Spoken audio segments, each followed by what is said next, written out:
All right. Welcome aboard, podcast number 2. Yep. We're Fully back. into our swing now, experts. Yep. That podcast number 2. Well, it's been quite a big week, Dave, hasn't it? Massive week. Which part do you think was the best? Well, there was the AFL Grand Final, which is, I believe, your team. Yep, I did enjoy that. Yep. That was a long time coming. Yep. Sweet victory. What actually happened? Well, we can throw to the images here of the last of the siren going, the penultimate moment. Oh my God, listen to Ooh. Over 50 years. Yeah. And he kicks this one for good measure. Oh. It's too bad they couldn't play in Melbourne, but still, sensational win. So what was your actual thoughts on that, mate?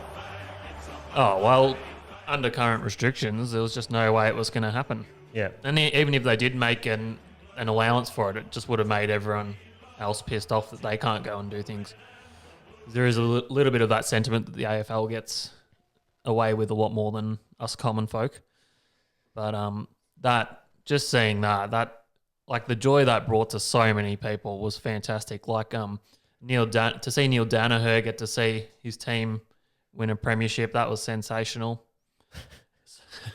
Yeah. Like, No, well, we've been giving you a lot of crap over the years for barracking for Melbourne because they've just been on the bottom of the ladder for I don't know, decades, I guess. yeah. What was it? 56? No. 57 50 years. something. Yeah. I think he said 57 years since they won a actual flag. And the last time we were in the grand final was 99 or 2000. Someone will correct me there. And we got absolutely flogged by Essendon, so may as well have not turned up. And there was a couple of years ago we got into the semi and played really well leading up, and then it was the premiership, the prelim final that you made and got absolutely pumped. West Coast pumped us. Yep. I remember I went to my brother's house. We're all set up for a big day, and within about 10 minutes of the first quarter, it was she was all over. It was just a somber mood after that. Yeah, it definitely was. But this game it started off so well. Then approaching, I think about 10 minutes ago in the third quarter, I was so scared. I could see it slipping away. Bulldogs got out. Everyone's seen this, but Bulldogs got out to that 19-point lead, and I thought, oh, God. I thought if they kick one more at that point, it was probably going to be hard to stop them. Well, they actually did kick one more because they got it to 24 points. I said, oh, my goodness, Dave has lost this. I feel for him. And Did they? Yeah. I thought it was 19. They got up to 4-goal lead at one stage. They kicked like 5 straight or something. And then that last little bit of play with Petrarca, Oliver, and Fritsch, I think, kicked a few goals. And that just in the blink of an eye. In the blink of me going out to check on the spit roast for dinner, we were back in it. What happened with your spit roast? So you had a barbecue, right? All right. Well, so we had a spit roast lamb, and said lamb only went on the spit roast at about 5:30 to 6 p.m. And by the time that was ready, the game put it this way, it was after grand final dinner. So that was about 10:30. So you had a barbecue sorted for the grand final, like I believe it was in the shed with like lots of heaters plugged in the wall. And well, look, my neighbour who lives 2 doors down, he decided at about 4 p.m. that he wanted to get into the spit roasting world. So he went to Bunnings and bought a mini spit. He's in the Jumbuck Spit Society, I believe it is, isn't it? And then he went to the butcher, and I was giving him advice. I'm like, yeah, you want gyros meat, so the marinated Greek so style. you pile them all on. Yeah. And then he comes back, and he's got just a normal lamb roast, and he's going on about, yeah, it'll take a while, but we'll be able to take the first cut off the top pretty quick.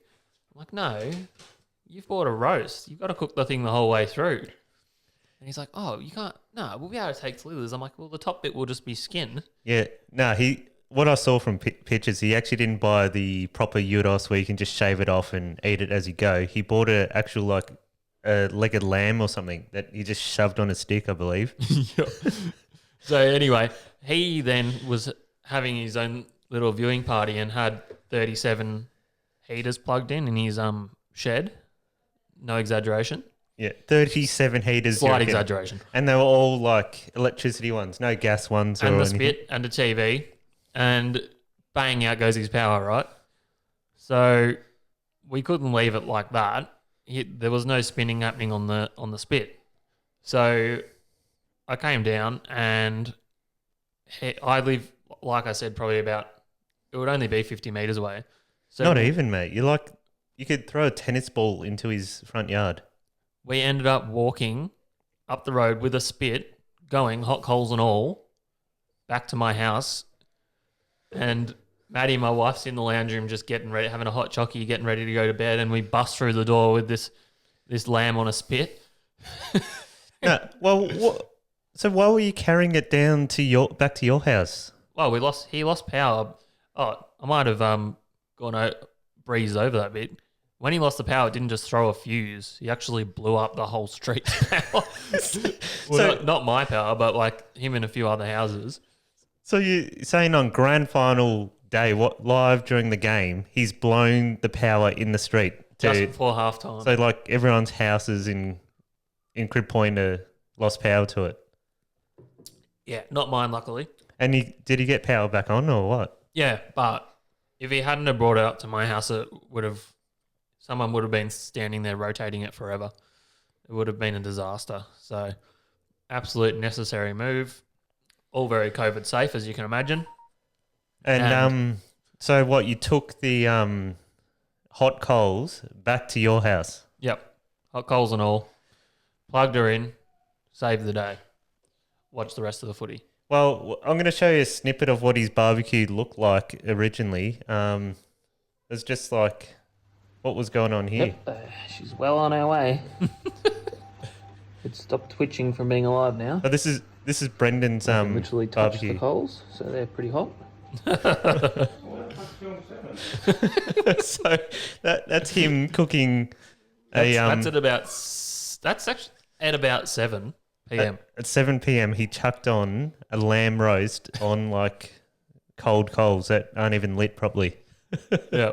Oh, Oh, do you want to see the solution though? Have we Oh, got yeah. that up, or do I get it up on? Well, you can phone. get it up on your phone if you want. But yeah, that is so funny. Like he's never cooked on coals in his life, I believe, and he's just decided he would become an expert in like a matter of minutes. Had this idea at like 3:30 on grand final day, and I'll bring up now the video of how that went down. Yeah, So obviously there was no heat happening. and he's got his air gun plugged in, and he's trying to reignite what coals he had left there, I guess. So he didn't have the kettle thing that you're supposed to use, but credit where credit's due. You use what you got, Oh yeah, and the exactly. compressed air worked a treat. Yep. Oh well, did you end up eating it at least, or? Yeah, we had it after the game at 10:30, Yep. but it came off the spit. We should discuss this with him because we're going to get him on in a minute. Yeah. But it came off the spit, cooked beautifully, right? And he's like, no. I'm like, it's actually cooked really nice. Yeah. He's like, no, you can't have it pink. You can't overcook lamb. So What do you he mean got you can't it. have it pink? Lamb, you can always have pink, It can't was you? only a little bit pink, right? It was like medium well done, like more pink than like it was definitely cooked, like really nicely. So he pulls it off, slices it all up into tiny bits, and then puts it in my pan and just crucifies it at my house. What did he do to your pan? He's used metal utensils and your Teflon. I was talking about the lamb got crucified, but yeah, the lamb got. my pan got crucified too. So that's an $80 pan now, has scratches all over it. But anyway, we won't dwell on that. No. So yeah, we added another process. You had to add another process to the cooking, so it even went longer. And then we ended up with small pieces of very caramelized lamb. So I believe you basically ate about 10:30 at night, I reckon. Yeah, but to be fair, I was not peeling my eyes off that grand final to make food. So Oh, I was worried for you, and then you kicked what? Did they kick 11 straight after that when they were 4 goals down? That's I kicked. crazy. No, not you. I'll claim that.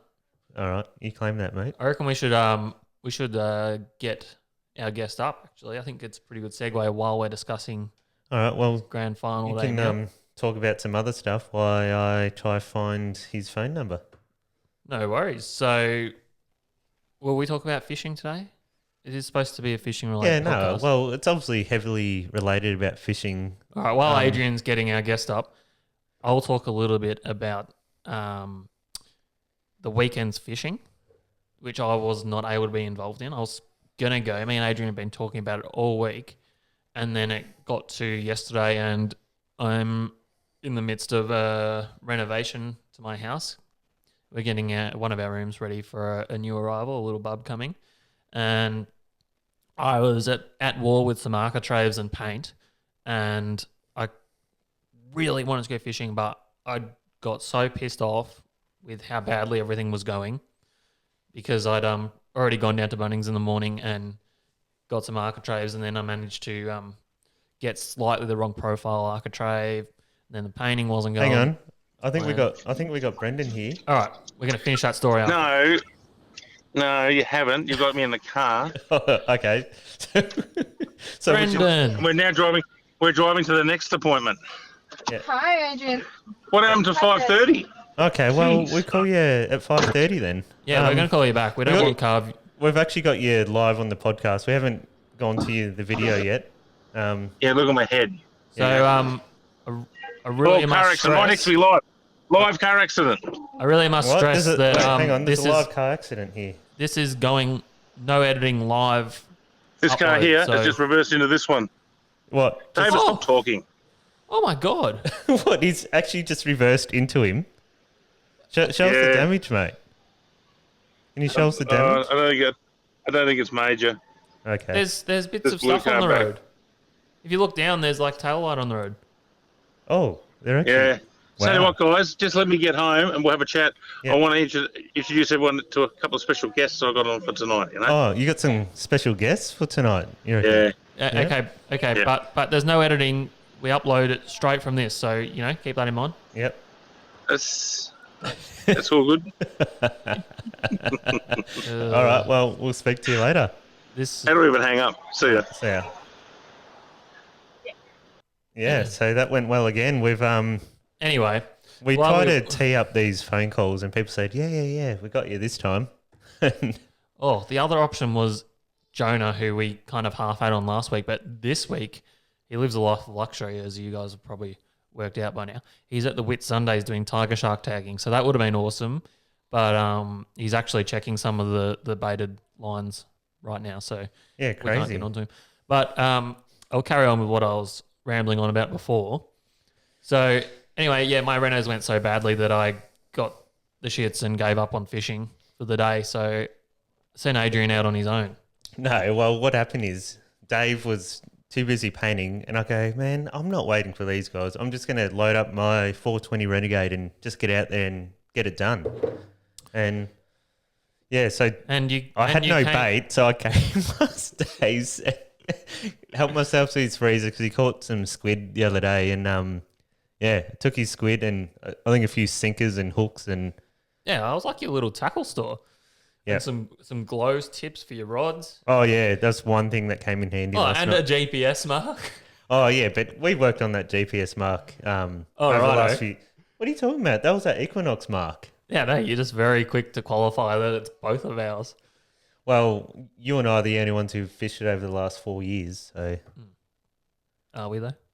Or Well- did I sneak there with other people? nope, because you've only fished Equinox with me 4 years in a row. No, I've been there. I've been there other times. Yeah, It's not just good on the Equinox. yeah. So Anyway, it's called the Equinox mark. We should qualify that because we went there once on the Equinox and had a cracking session. And we did that like 2 or 3 years in a row. So we just decided you could only fish it on that particular day of the year and have it be productive. yeah, no, that's exactly right. Yeah, so I actually went out, launched about 4 o'clock, and tried to go to Tortoise Heads and try catch some squid, and the wind was just relentless. Thank God you've got a really big boat. Yeah, no, it's only a 420 Renegade, and I got over into the East Arm to make my way over to Coronella, and it was like a washing machine in Coronet Bay. Like as soon as I went round Gardiner's Channel, I got to Bird Rock and just hugged the coastline all the way, till I got to basically Mosquito Channel, and it slightly got better there. And Stop making up names. These are ludicrous names. There's no Bird Rock, Mosquito Channel, well, what are they called then? Hippo Pass. No, these are spots in Western Port. Well, they actually are. So, Yeah. No, they actually are, but they do, when you say them like that, they sound really weird. what, Bird Rock? We're just used to it because we've been there forever. Yeah. So, What was that noise? well, I was transferring a video to the computer so we can watch it. So yeah, I'll show you. But when Adrian was at my house pilfering all my stuff, I did look at the trees flapping about, and I thought, I'm not that jealous that he's going without me. It would have been all right in the big 6-metre Edencraft, but yeah. Yeah, well, I got really, really wet when I got out of Gardener's Channel. Like waves were just like coming over me, and I was soaked. So what happened is I stripped out of my clothes as soon as I got out of Gardener's Channel. Took all my slightly wet clothes off. I was in my undies and just my Stormy. And Lockie from Lockie's Fishing had called me up and goes, "Oh, I can give you some bait if you need extra bait." And I kind of met up with him outside Elizabeth Island there, and his boat was getting hammered by the waves, and I'm in this tiny little 420 Renegade just punching through, and I'm just in my undies, dripping wet, like this. It's like it's raining, but it was just like waves that had destroyed me. That was really good of him. Yeah, no, it was really good. That's awesome. Dave's trying to be funny and make puns here. Lockie's but- Fishing, guys. #1 guide in Victoria. Hit him up. No, well, he actually looked Yeah. after me. He gave me some salmon and some. What, you think I'm squid joking? No, you're not joking. He's actually a really good bloke. He is. But after I got out of Coronet Bay around to Mosquito Channel, I finally anchored up around Coronella Way, and I'll show you the conditions. It was like maybe 3 or 4 times better than what it was crossing across the East Arm. So I'll just play a quick clip here. So you can see. Whoa! Whoa! It's very windy. Head noise. Cold. And it's really wet. Where's your pants? That was really wet coming across that East Arm. Oh, listen to the wind whipping through. Looks fun, doesn't it? And it's always worse than it looks on a video. Oh, mate. So after I did my first rack of rods, I've taken all my wet clothes off. I've tried to dry myself. The towel was wet. My clothes were still half wet. And I've just curled up in the ball on the deck of the 420 Renegade, whichever deck he got on that small little boat. And and the carpet was completely soaked. So I'm just curled up in a ball, and wind is just blowing over the top of me, and I'm just shaking, and I'm like, man, I'm going to die of hypothermia here. And this is all just for one little, 4.5, 5 kilo snapper. Sounds pleasant. No, So was that wind against tide? that was literally wind against tide, what you saw there. Literally. Yep. Literally wind against tide. And through the adversity, you shone. Like I wanted to give up so many times, but I just couldn't, because I knew if I pulled up anchor and tried to go back home, I'd die even more. So Because it was a forced persistence. yes, it was forced, and I was just curled up on the ground, and I lost one fish after about 6 seconds fighting it. Just took a couple of runs and big head knocks, and it gave me extra body heat. Like, it's just created a new me. Like, yes, let's do this. So I cleaned all the weight off every bait and put new baits out. And Oh, it was weed bad, was it?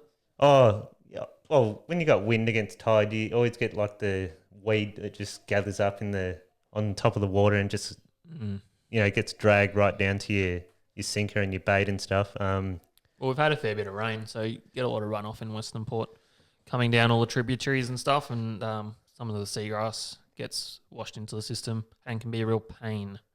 Yeah, so it was about 8:30, and I just see my rod bend over. I'm like, oh, don't tell me this is another snapper. I better not lose it. And I just picked it up, gave it a strike, and it stayed connected. And I'm like, yes, I've done it. I've done it, guys. And then, yeah.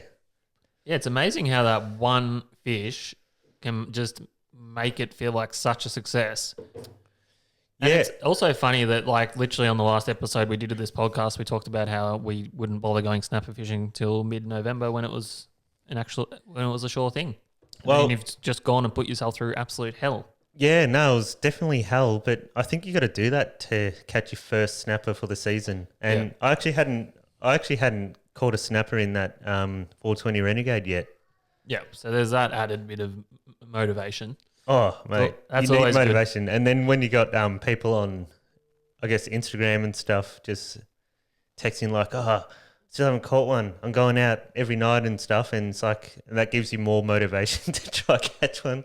Yeah. Well, actually, that morning, I reckon, on that ebb tide mark up there, you probably would have got 3 or 4.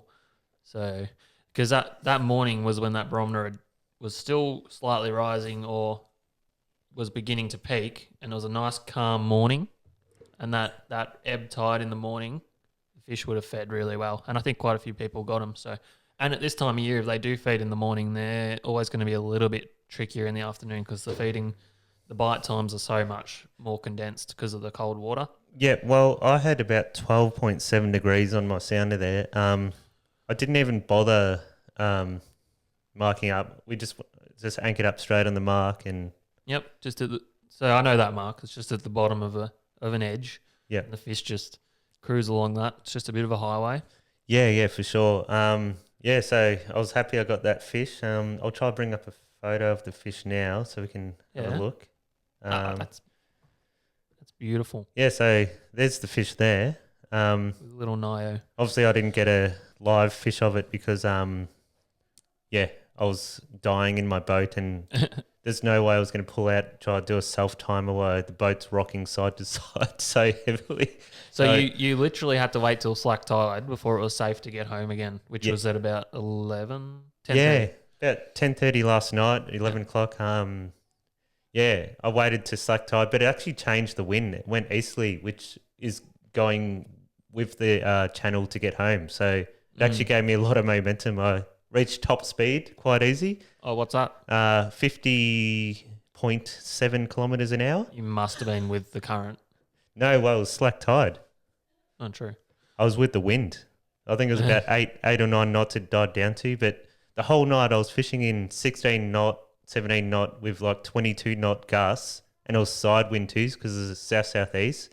So I just had like waves coming over the side of the boat just wetting me all night. It was just crazy. That sounds very pleasant.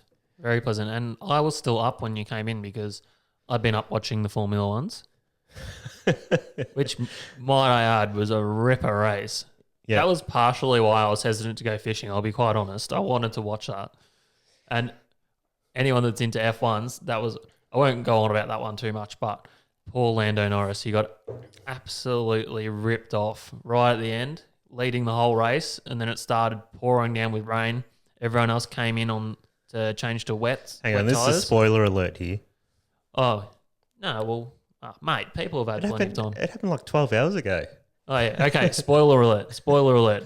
I've spoiled a little bit, but not the whole thing. So if you listen on now, that's your own fault.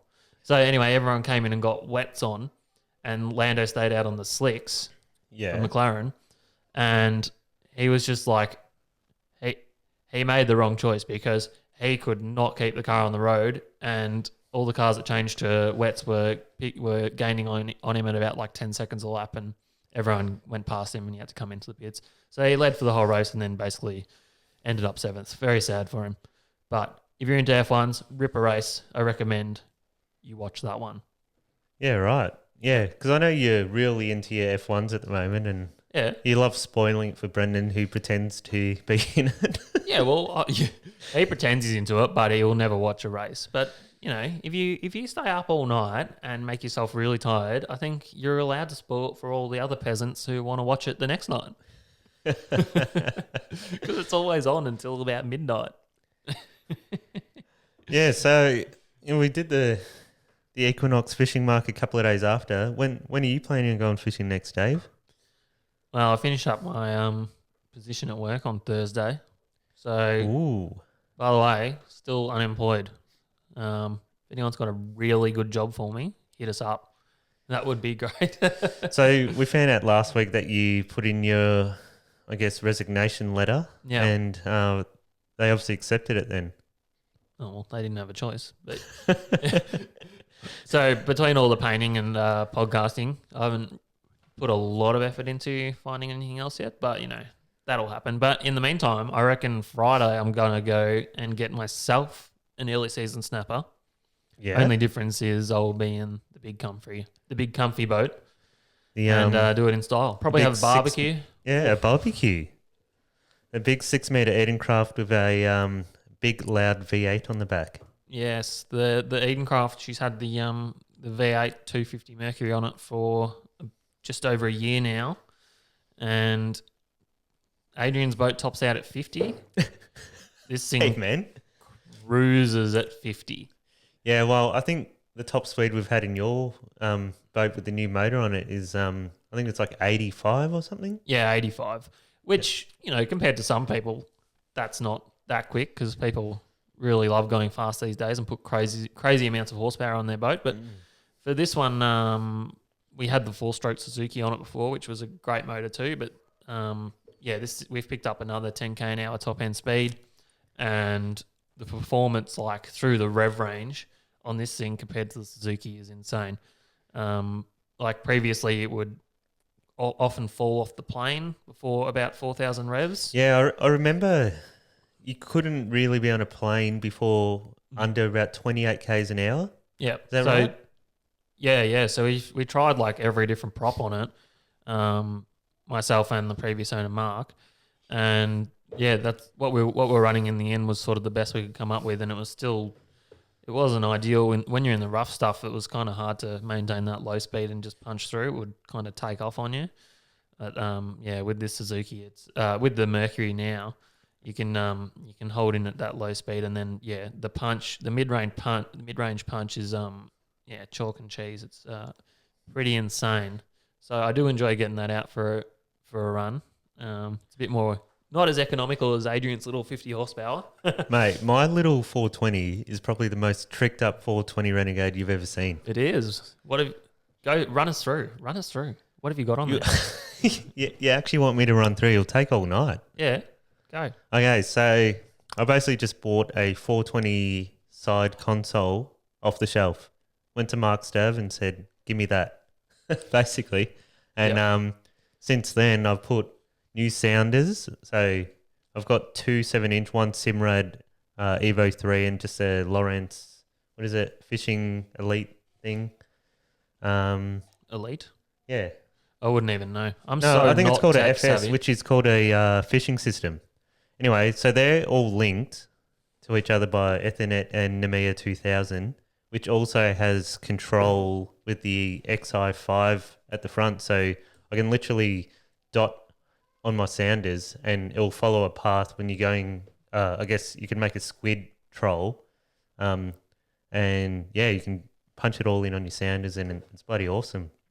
What else have I got? I've got Got a Lone Star, don't you? I've got a Lone Star winch as well, which Malky helped out. Yeah, so that was really handy last night. Like I didn't have to go to the front of the boat and drop an anchor and pull up in the cold and wet. Just pressed a button on the dash and went up. I've also got a TM185 1 kilowatt tranny, which marks up bloody wonderful now. I can sound at maximum speed. The ground reads perfectly solid now. And Is that massive thing that we installed? yeah, it's about 4 kilos. So it's basically I guess it helps the boat stay level because it's on the opposite side of me. So yeah. Yeah. It keeps the boat level now, but it bloody gives brilliant photos on the sounder. Brilliant photos. It's pretty good.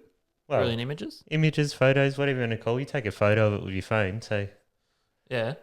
what else I got? I got I've also put a 100-litre fuel tank in it too. So I've got maximum range now. I think I can get about 300 kilometres off a tank now, which is quite impressive for a little boat. Because, yeah, we tend to take it out on the tuna a lot. And, well, we did over winter, didn't we, Dave? Yeah. Oh, it was supposed to be a cod fishing boat, like for enclosed waterways. And straight away we get it, and there's a few local tuna around, and we're doing 70-something K runs each way Yeah. of an afternoon, and we're catching tuna out of it straight away. Well, the first trip we actually did, we came back. I think we caught 1 or 2 tuna. I can't remember, or maybe lost 1 tuna or 2 tuna. And we came back to the ramp, and I used 49 litres. I didn't actually know how big my fuel tank was at that stage, and I found out it was only a 50-litre fuel tank, and we had no jerry can, so we got very lucky with that. And the next couple of trips, we took out a couple of 20-litre jerrys with us because we actually were doing like 150 Ks a day and stuff. So, So all the upgrades you did on that boat came about through just the different sorts of fishing we did, and then we realised that we needed to extend the range and get better sounders and actually I think you got that boat literally because we went on a cod fishing trip on my Bucks party, and then Adrian decided he liked cod fishing, so he went and bought a boat. Yeah, no, I bought a little 420 Renegade. I actually did a bit of research after we were looking at cod boats, and I said to myself, you know what, I want an all-range, versatile boat that can do anything. And I think the hull of the Renegade had a sharp V at the front, which cut through the chop quite nice. So I went with that, and yeah, it's come up great. Adrian, I'm trying to navigate us to the boat run through on your YouTube channel, and I'm sucking. I actually don't have a boat run through. I thought you already put it up. No, I didn't put it up. But what I can do, I can find you a quick video that I made the other day while we're talking about it. Yeah. So what else did you mention? What have you mentioned? Have you mentioned the Lone Star anchor winch? Yeah, actually, Steve's Custom Welding, he did a lot of work for it as well. He had to chop out the plastic anchor weld that the Quinchexes come with, and he's cut that out and put a aluminium tank with a lid on it, so you can stand on it too, that hides away the Lone Star winch. Yeah. He cut out the bait tank, the little plastic bait tank at the back, and welded in this big, deep aluminium one now. Yeah, because inevitably we'll go marlin fishing in that boat. Oh, yeah. Up at Bermagui or something. 100%, mate. That's getting the marlin. Yeah. Oh, we've done that in Winger's boat, the Angler Pro. That's a 595.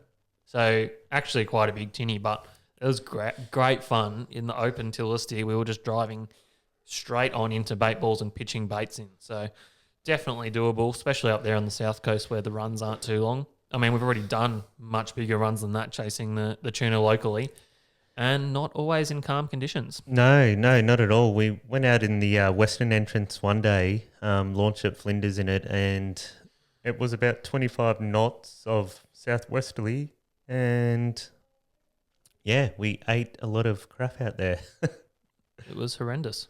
My spine was compressed.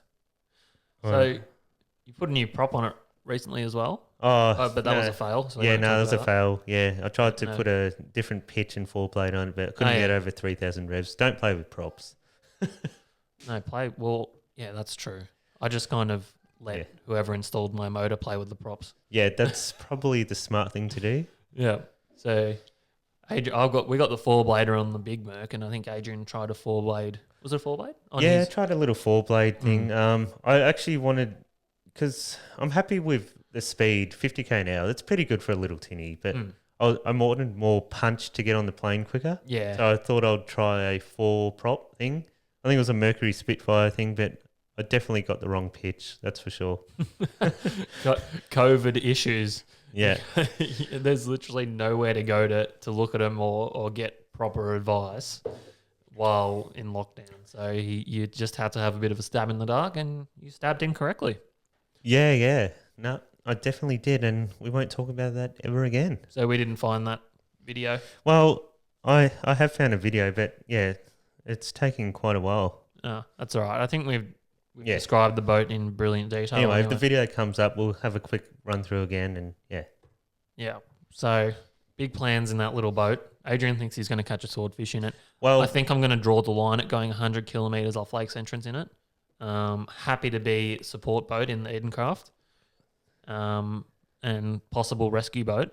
Yeah, I suppose it's like taking a little rubber blow-up dinghy, I could actually put it in the back of your boat, and then you can just push me out while we're out there.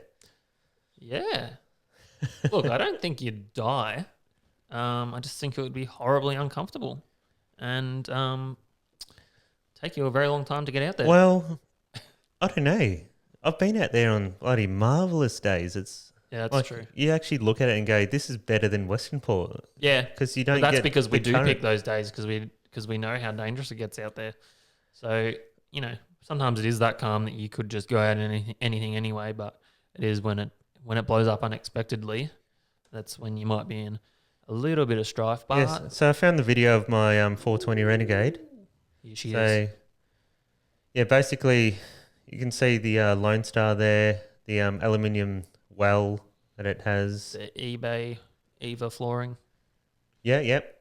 EVA foam flooring, yep. That I cut myself with a Stanley knife and quite crooked. Just like all the pros have. Got the boat catch. Nice. What else? It's just me quickly walking around. Oh yeah, put self-centering V skids there. That Yeah, because it wasn't really a drive-on trailer before. well, it was, but it wasn't. Like It was I'd miss the incredibly- boat catch a lot. Now it just clicks in straight. I got the XI5 there. I used that yesterday in the rough. Yeah, that'll be cool. Working out all the cool stuff we can do with that. TM175. There's the 1 secondary kilowatt. boat that's hanging off the back of your boat. Yep. We got the There's a microphone down there. Yep. Next to that, as you can see, not a live bait pickup at all. big Mercury command thrust. Nice chili bin there for the Yep. seat. Yep. That's it. She's just a neat little rig. Like, The dual sounders. yep, all Ethernet connected, so they talk to each other. Yep. And Nemea 2002. Yeah, no, cool. Whatever that is. And yeah, the big bait tank. Where you keep your rotting pilchards and $2 coffee. Yes. $2 coffee. Did you forget that was in there? Yeah, I did when I was filming it, but yeah, that's basically it. I also like the Milwaukee pack out Oh, yeah. things you've attached to the Did front you of it. notice that? Yeah, I can see him in the bottom right corner there. Like, Yeah. you can't see him. I wonder Can't if see it's them real actually in the video. Oh, while you keep talking, I'll see if I can. Yeah. So Adrian's so storage is always a problem in a little boat. Mind you, that boat has quite a lot of storage. But Adrian's got his Milwaukee pack out boxes that just like clip into the base that you mount, and he's filled them up with tackle and There safety they are. gear. There they are. There.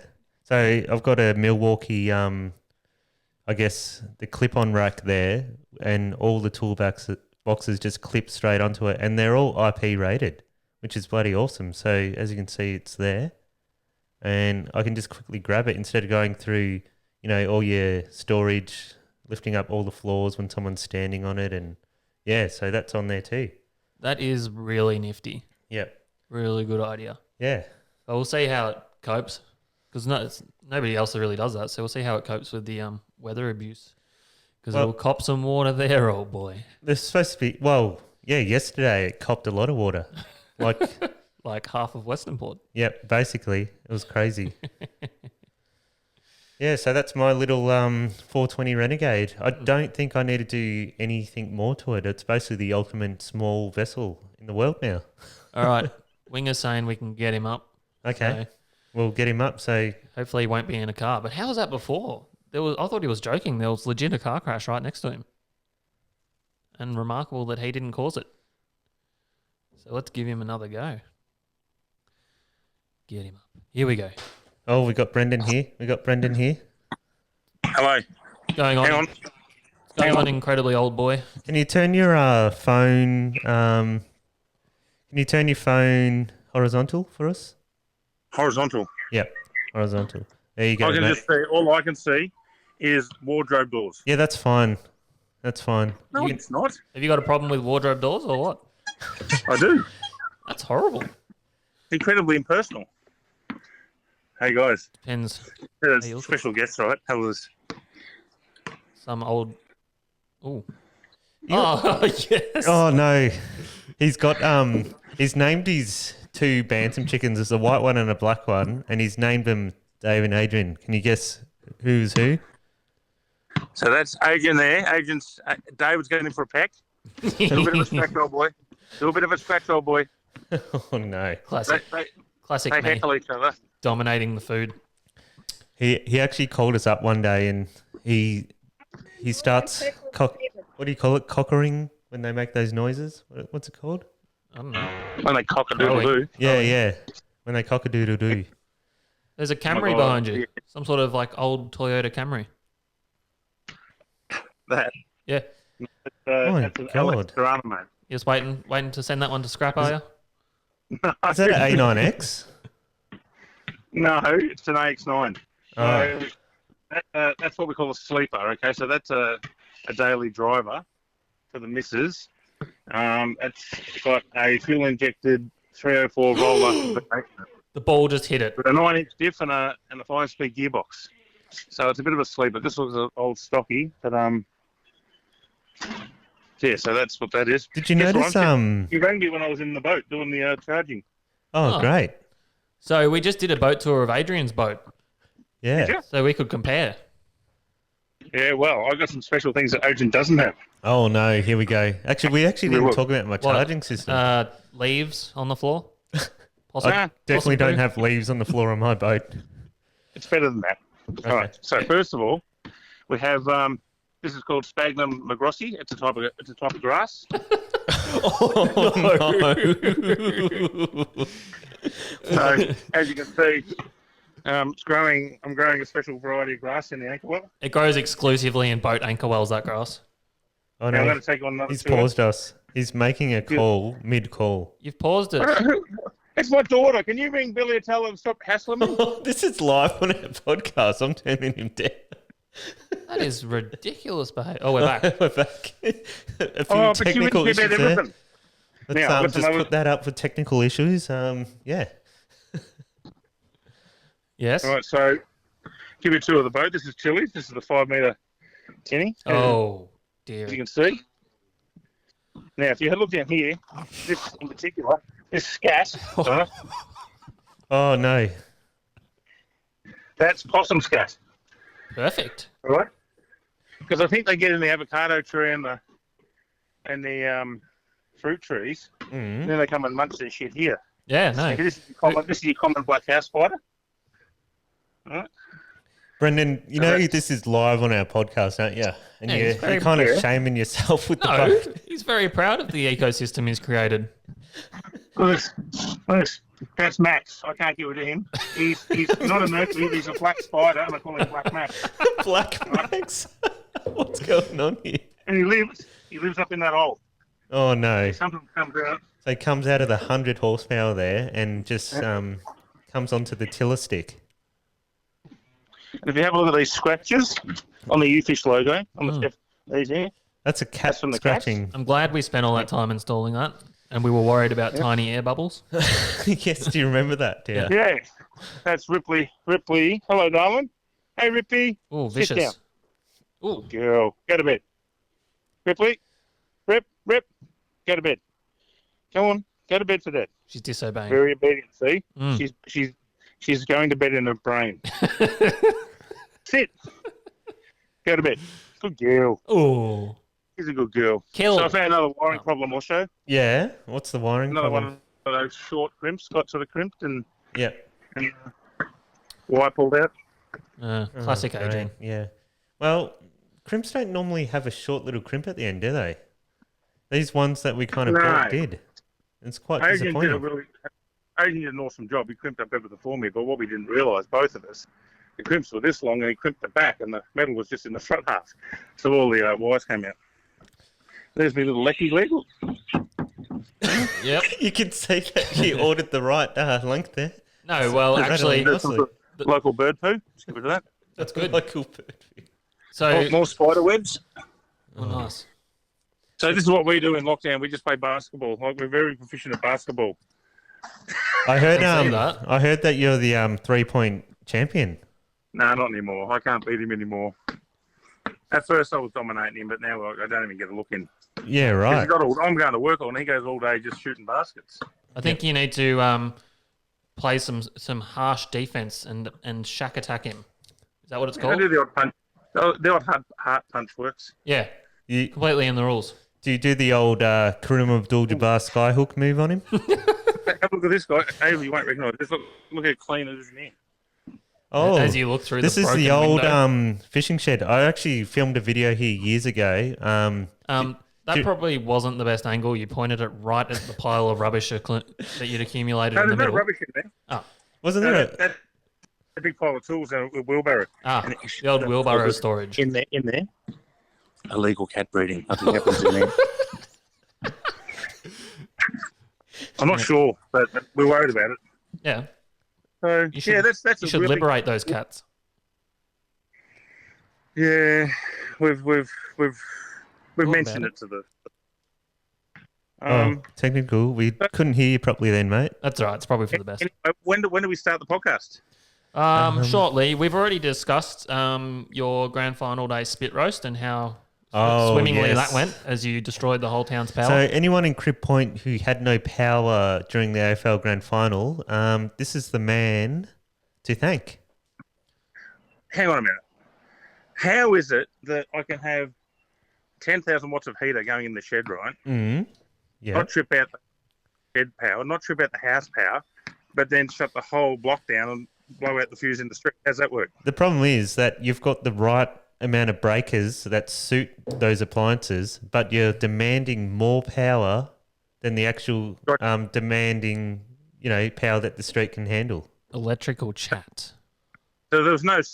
The sum of any amount of devices didn't trip off any one breaker, but No. the sum of all devices across all breakers blew it. The Correct, sum correct, of because 37 heaters. You can only demand so much power from the street depending what size cables and fuses they put on them. So it doesn't matter what kind of circuit breakers you have.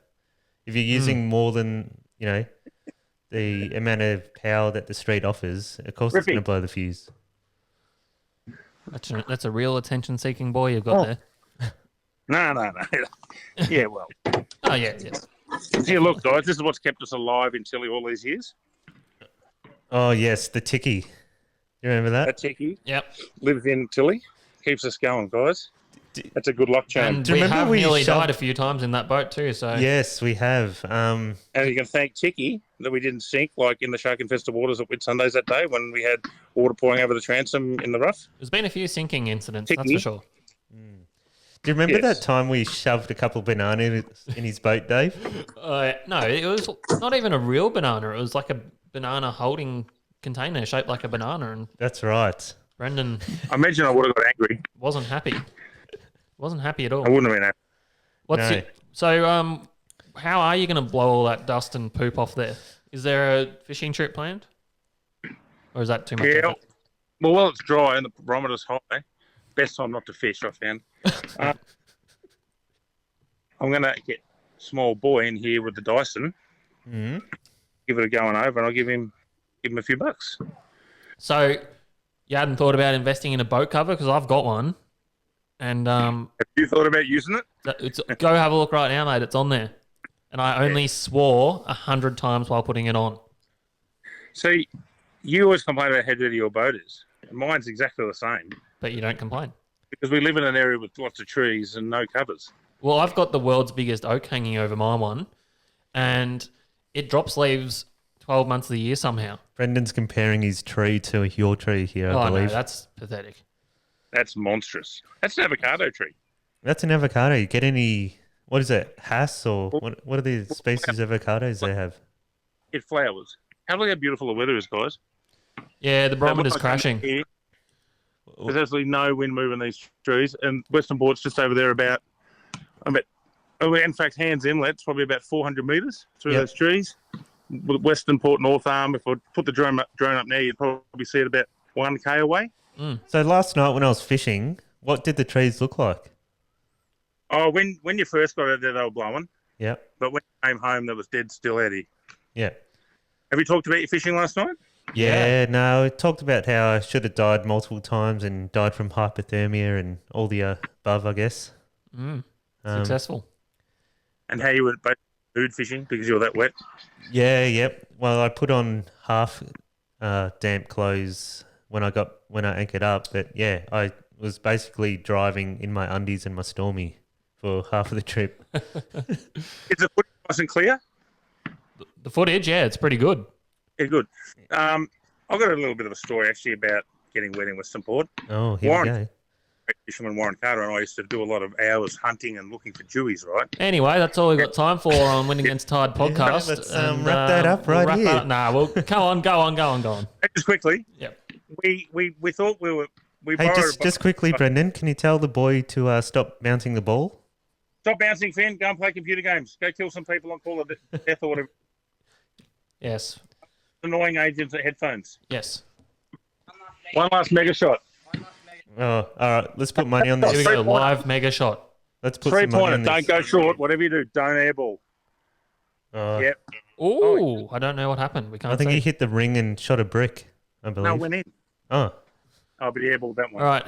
We don't. Yeah, we try not to promote physical activity. Get him in on the computer games. Okay, so if you want, we'll talk about next week. The time I was left high and dry at midnight in winter in my jocks on the mud in Western Port with Warren Carter cuddling each other on the boat to survive and running 7,000 laps around the boat so we didn't die of hypothermia. That's Sounds the nice. story. Yeah, talk about it. We won't bore you with that now. wait. Don't just rush through what happened. Like, that's a boring story. We want to hear the intricates of it. Intricacies. David's like the dominant male in that studio, so I just, it was rapping. No, I was just Oh, trying no, to you cut your telling me dream short. David's dominant? Just like No, well, just like the chicken.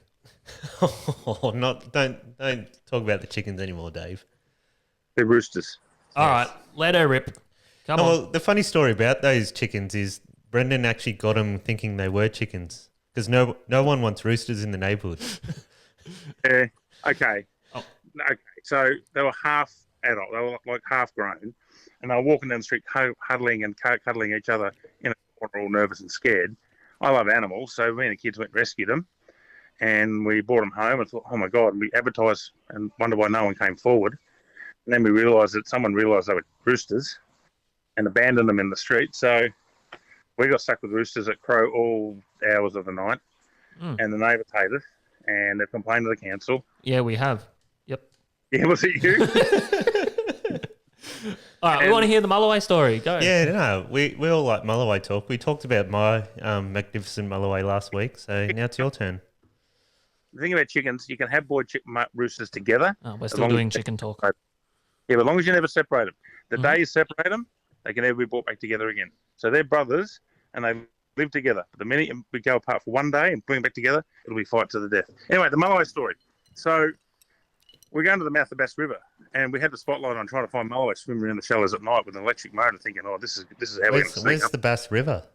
So on the eastern shores of Western Port, and it's like July 24th or something. It's July freezing 24th or something. That's pretty spot on. Might have been 23rd or something, but around then. It was about 10, 12 years ago. And the electric motor went flat on the Yeah. Alecki. What we didn't realise is that the motor was also running off that battery, so we couldn't start the motor. Shit, we're like 300 metres from the mouth, and we knew the tide was going out, and I could see the bottom. I thought, I'm going to jump in before the wind pushes us out to sea, and I'm going to pull us in. So I jumped in up to like to my waist or whatever. I started to try to pull us in, but when I got to the river mouth, I couldn't get across the actual river because we were on the wrong side. So we had to sort of pull up on the bank on the opposite side of the river, and the tide went out. So we had 12 hours to go before the water was going to be high again. And it got down to felt like 5 degrees that night, and it was a southerly wind, and it was wet, and I was drenched. And the only way I could survive and keep warm was I had to get to my jocks, and I just run around the boat in the mud all night till I got hypothermia. And You were in the water, in the mud, holding the boat. well, no, the boat was high and dry. So Oh, okay. we couldn't move the boat, and we were on the opposite side of the river to the car, so we couldn't get the boat across to the car. Yeah. And so now we're on the mud, and we try cuddling in the boat to keep warm. I know that's weird, but you do anything when you're freezing. You just do anything. And that didn't work, so I ended up just running just to keep my body temperature up all night. I didn't go to work for days because I got seriously hypothermic. So I know how you feel when you're fishing. Yeah. No, it was freezing too. I was literally curled up on the wet carpet floor, hiding from the wind. But you still went Mulloway fishing, didn't you? You maniac. We couldn't water, Dave. Oh, and that was the other thing. I got so desperate about low tide about 2 in the morning. We were eating pilchards because we were. What? How many weeks were you packet stuck there? We got that. And the other thing I tried to do is I thought, you know what? I'm going to go back to the car. I don't give a shit. I tried to swim across the Bass River at night, and I got about a third of the way over, and the current was roaring out, and I nearly got taken out to sea, so I had to swim back to mud. Oh, man. And then I was banked like a crocodile, trying to get out of the. That's literally how people die. Yep. No, literally. On one of the tapes in there, I don't even know how you get off the tape. There's a video of all this. All right, we'll have to have a look at it when you find it. Yeah. Was there anything else you wanted to talk about? Was there fish? Well, I thought you caught a mull away that trip. No, not that trip. We didn't. Oh. But you've caught 156, haven't you? Oh, well, combined with our team now, it's in the 170, 172, I think. 172 in the team. I didn't know we did team counts. That means me and Adrian have caught 170. Well done, mate. Woo! We've done it. The number is specifically associating with groups of people, friends I fish with. Okay. So No, it's... Of course, mate. That's like Kevin Bacon, 6 degrees of mull away separation. Oh. Kevin and Solo. Okay, so why am I looking at? How come I can't look at anyone? Why am I looking at a wardrobe? Don't worry. I haven't set it up to look at us yet. Yeah. So that's what everyone looks at, wardrobe. No one sees that. Leave wardrobe cam on. It's good. All right, I can tilt you to me. Smiths. Hey, Smiths. How you going? It's my beautiful, beautiful missus. Oh. Not. All right, well... Hey, have you made any... Dad made any spicy curries lately for you? For lunches and stuff? What? You know how you always talk about spicy food and stuff? All right, well, I feel like we've reached the end of this little crossover. Yeah, Well, I think so. We've completely derailed ourselves. Well, just so you know, Dave, listen, Mm. we've got to get back in you fish. Bloody, the lockdown's killed you fish. Yeah. Now we've got some freedom, and we've got snapper here. We should be rolling as hard as. So, Is that by the why time you're we come back, cleaning the grass or growing the grass in should your have- anchor well? we should have snapper reports, Dave. Yeah. The Crib Point Jetty. That's our 5K. It's 10K No, we've now. got 15 Ks we've got, Dave. We can reach a snapper. We can go to Tilda. Yeah. I reached them in my 15K last night. It was the bloody best, awesome. But the best snapper in the illegal zone. And what you can't have, you want. Oh, I'll be having them. Yeah. Oh, yeah. We'll be getting those illegalies. Brendan loves a legal snapper. Especially round when the they're water. under 28 centimetres, is it? Oh, yes. Illegal. All right. Well, We'll wrap you up. Are you happy to be one of our regular correspondents, Brendan? No, probably not. All right. Well, you don't have a choice, so welcome aboard. No, but like, yeah, happy to fill in any time, but Mm. I don't really have a lot to say. So Yeah, no, we won't make it like that regular. Just regular No. enough so you still got stories Yeah. about getting hypothermia. yeah, like do a tour of other parts of the property, you know. Yeah. Anyway, we better keep Alrighty, buddy. moving on. Thanks for the I look chat, forward- mate. Go, I'm sure it's going to be funny. Yeah. Yeah. All right, good, boys. All right, thanks, mate. Peace See ya. out. See everyone. Yeah, so that was interesting. He just rambled on about his chickens, basically. I thought that actually was pretty good. But Yeah. I'm not sure that we can really top that, so it might nearly be time for us to wrap up, I reckon. Oh, no, it's Oh. not. No. Last week we talked about maybe giving each other some challenges. No, okay, here we go. And I'm going to give Dave a challenge. Right. Well, you know how you talk about how you can eat, like, you're like the spicy eating king, right? Oh, no. Oh, yes. Well, I don't talk about that. no, well, you like to eat spicy food, don't you? I like to. All I right. don't like to Well, die. I've got something for you to try. All right. What have we got? What do we got here? We got A ghost pepper. Yes, a ghost pepper. All right. You ready to give it a shot? Yeah. He's going to eat a ghost pepper live on camera. Oh, but this is going to suck tomorrow. What do you mean it's going to suck tomorrow? Well, you know what ghost peppers do to your internals. Have you eaten a ghost pepper before? Hang on. No, but there was the incident on my Bucks party where our friend Joseph Fernand spiked us all with the hottest chili sauce in the world. And Well, apparently these are not as hot as that. I hope not, because that was ridiculous. Well, here it is. That looks horrible. Here it is, mate. Oh, I have to eat the whole thing. Hey? I have to eat the whole thing. Yeah, of course you do. All right. Well, he's gone. Ready? Yeah, I'm ready. Bottoms up. You don't have to eat the whole thing. You just have to take a bite. Is it hot? So I'm just going to talk about this.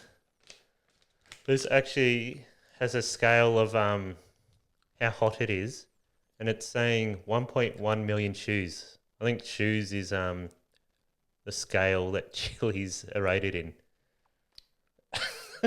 How's it going? I've made a mistake. Is it good? Oh no, he's blowing up.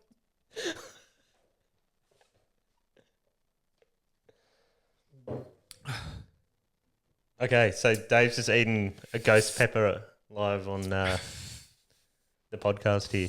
Oh, nah. What's happening? Do you want a whiskey? I got ice.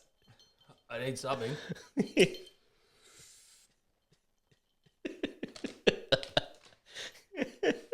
No. I finished podcasting. Right, that's it. That's all we got for frig. today. Why did I do that? That's it. Thanks for coming.